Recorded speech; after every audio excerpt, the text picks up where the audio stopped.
Yandi itu orangnya kepintaran ya? Kan bisa begini. Betul juga. Bagi saya sebaiknya jadi orang jangan terlalu pinter-pinter amat lah. Abis cut dia seneng banget ngomong good.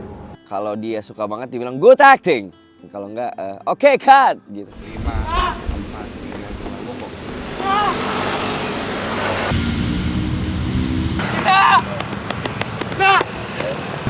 Mas Eka bilang kalian semua itu beban. God!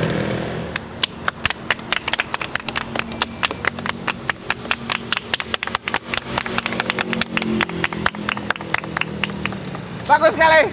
Hangat rasanya, karena juga sebelumnya pun kita udah kayak banyak hangout bareng juga kan. Cara pendekatannya tuh unik banget gitu ya, mulai dari camp reading. Sini Ais, ini Anu. Dia tuh sebelum take tuh suka bercanda gitu. Biasanya kayak Andi tuh suka ngeluarin jokes ada-ada aja gitu. Jokesnya cukup receh, cukup bapak-bapak. Ada satu hal yang saya sesali karena tidak mendengarkan nasihat orang tua saya. Yaitu, kan saya nggak dengar. Kan namanya syuting gak ada yang tahu ya gimana. Terus ada sesuatu yang unknown terjadi gitu, dia suka gitu. Sampai satu anak tuh ada, satu ponakan saya ada yang ngikutin, namanya Freya. Aku menyerap kebiasaannya kayak Andi tanpa sengaja. Apa ya? Mungkin kebiasaannya Mas Yandi itu, ini yang juga membedakan Mas Yandi ya dari yang lainnya menurut aku tuh, setiap kali setelah take, Mas Yandi tuh selalu berada sama kita gitu loh, sama pemain-pemainnya. Selalu ada di ruangan kita, selalu ada di dimanapun kita berada. Jadi kayak selalu ngerasa dekat dengan saudaranya gitu. Aku juga mau ngomong sesuatu. Quotes of the day. Sesuatu.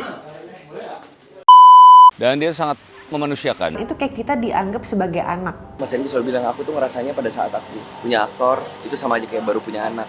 Belum ngapa-ngapain aja udah bangga. Jadi di sini kamu tidak perlu membuktikan apa-apun, Ci, gitu. Yang paling terasa kentara sekali, dia tahu persis apa yang mau dibuat. Dan dia adalah orang yang sangat terbuka, saking terbukanya dia membiarkan pemainnya untuk terlibat di dalam ceritanya bahkan ketika masih di proses development script. Kita nyari dulu ya. Mau gini gak? Gimana? Kayak di sini ya? Nah, di mana? Kamunya yang dibawa. Gitu. Di sini. Boleh jadi sebelah. Di beberapa dialog di saat shoot itu tuh nggak ada di skrip, tapi itu bisa ada karena kayak Andi ngasih aku, Ais, kebebasan untuk merasa dan mengeluarkan apa yang dirasa. Kalau di set kayak Andi itu, kalau misalnya mau mengoreksi, itu tuh biasanya manggil kita. Kalau pendekatan, baik on set maupun off set itu bisik-bisik.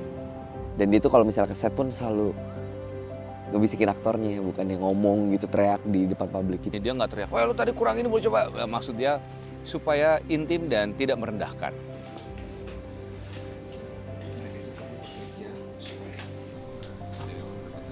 Pokoknya take pertama tuh kita dengan apa yang kita bawa lah gitu. Terus setelah itu baru Mas Yandi kasih masukan, kasih bisikan maut gitu, menggali lebih dalam layer emosinya maut gitu loh. Tapi yang aku suka tuh Mas Yandi tuh juga nanya dulu kayak, menurut kamu tadi kamu ngerasainnya apa?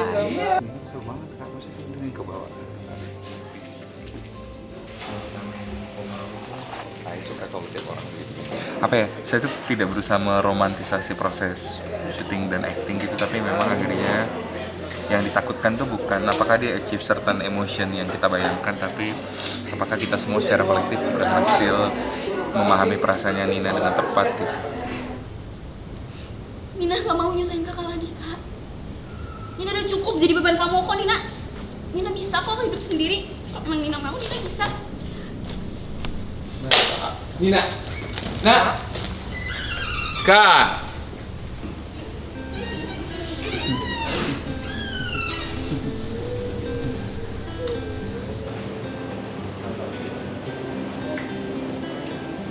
Idenya berusaha membantu Freya ngerti konteks perasaan dan runutan kejadiannya lebih detail, tapi sejujurnya lebih banyak bertanya sih, tanya dulu dia ngerasanya apa gitu. Dalam posisi syuting kayak gini tuh, apalagi udah reading game kemarin, saya merasa semua pemain tuh sudah mengenal dan memahami karakternya daripada saya bahkan yang nulis gitu. Jadi kalau apakah bisik-bisikan sakti? Enggak sih, sebenarnya itu lebih banyak pertanyaan. Dan kenapa bisik-bisik? Iya, karena menghargai aktor semata gitu. Maksudnya aktor kan bekerja pakai jiwanya. Ya kalau kita ngobrol apa yang dia rasain kan, saya merasa saya berbicara pada jiwa mereka gitu. Jadi put respect gitu, orang jangan denger. Mas Yandi itu ketika dia ngedirect, misalkan scene adegannya sedih, dia nggak mungkin kayak action gitu, enggak. Jadi actionnya dia itu nggak, bukan action yang ngagetin, tapi dia kalau misalnya adegan sedih, dia kayak takes time untuk kayak action di Moko, action di Woko. Jadi kita sendiri yang menentukan momennya kapan gitu untuk main. Baik, dan tenang. Set. Oke, dan action ada di Kak Moko. Yang paling keren adalah, dan ini mengingatkanku sama bapakku sendiri, di sela-sela jam istirahat itu nelpon anaknya. Apa lagi sih? Kabur. Lebih aman. Aku mau. Udah ya? Oke. Dadah, ini. Bye. Bye. Bye-bye.